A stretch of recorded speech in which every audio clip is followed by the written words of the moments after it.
Hi, my name's Mark Hudson. I edit Manchester Climate Monthly and I can't be with you on Friday, but I'm making this video to create some emotional blackmail. I want you all to sign the petition calling on Manchester City Council to conduct a full public consultation about the £14.5 million that it has from the airport, so that the people of Manchester can make their own decisions about what their priorities are. So, if you're watching this video, that's what you got to do. That's a karmic debt thing that'll go around and bite you on the ass. Right, you've asked me good examples of sustainable urban development in Greater Manchester. I don't know any, but that doesn't mean that they don't exist. No one tells me anything for various reasons. They don't know about McFly, they know about it and they think we're too small fry. They know about it and they don't like us. They know about it and they like us, but they're too afraid to be associated with us, which is understandable. They know about it and they like us, but they're afraid we'll snark or ask awkward questions, because that's what we do. But this isn't Gasp about me. The fact that I don't know any, and that I'm one of the best networked people who isn't a professional environmentalist, tells you that there may not be that many good examples out there. Ones that have been going for a while. I mean, anyone can make a whole bunch of bold claims about what they will do, funding dependent. How many of these organisations outlive their founders by more than a year or two? You've got to ask yourself. There are groups that I like. I think Carbon Co-op, great stuff. Kindling Trust and Farm Start stuff, Tree Station, but these are social enterprises. These are not sustainable urban development, which I presume means a bunch of low carbon houses in a low carbon suburb with low carbon people living in them. I think that's what you mean, yeah?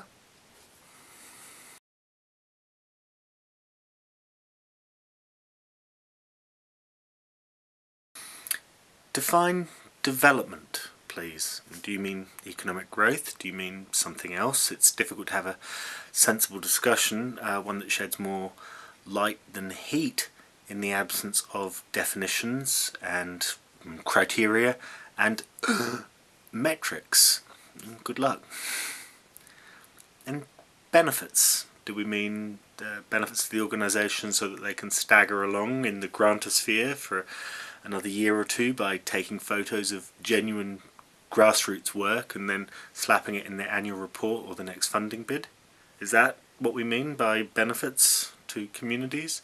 Or do you mean engaged citizens who don't just go to one demonstration but create sustained pressure that keeps building, organisations that keep doing things, people that keep learning from the last time and doing it better the next time?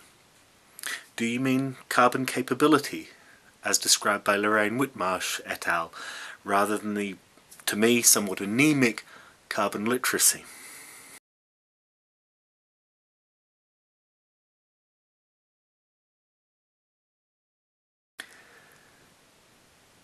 Engaging in environmental governance. Are you shitting me? Greater Manchester, low carbon hub. Meets behind closed doors, and the papers go up 1 or 2 days beforehand if I badger the relevant authorities.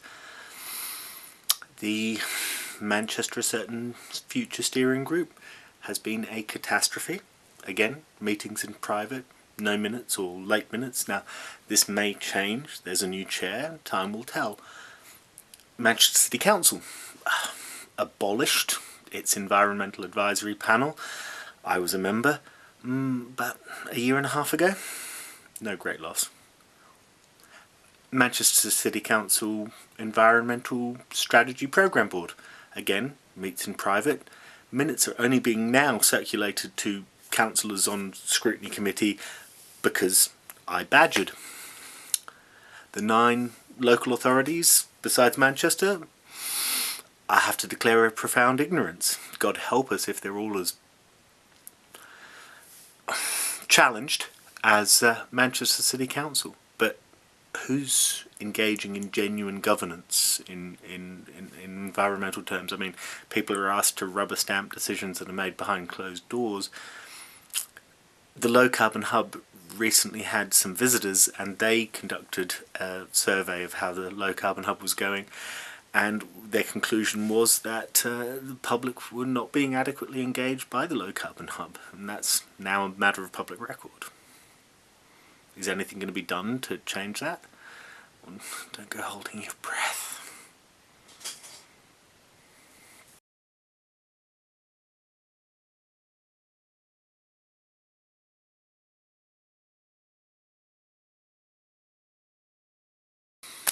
Oh, pish. This is all empty, embarrassing rhetoric. Go read some Inglethorpe Blue Dawn on the politics of unsustainability. These are just games of buzzword bingo and waiting for the next funding round.